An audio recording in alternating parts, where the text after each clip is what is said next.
الحمدللہ رب العالمین والصلاة والسلام علی سید المرسلین اما بعد فاعوذ باللہ من الشیطان الرجیم بسم اللہ الرحمن الرحیم۔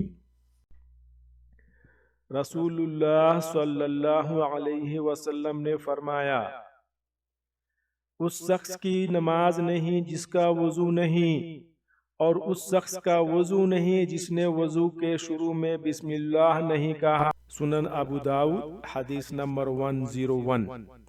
اس حدیث کو اسلام 360 میں دیکھا جا سکتا ہے، اور اس حدیث کو سنہری دعائیں کی جو کتاب ہے دارالسلام کی، اس میں بھی دیکھا جا سکتا ہے۔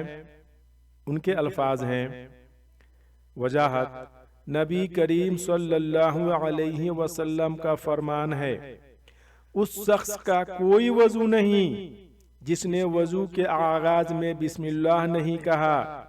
احادیث میں وضو سے پہلے بسم اللہ پڑھنے کی بہت تاکید ہے، اور یہ نہایت افضل عمل ہے۔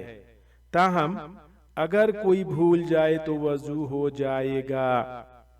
جزاکم اللہ خیرہ۔ السلام علیکم ورحمۃ اللہ وبرکاتہ۔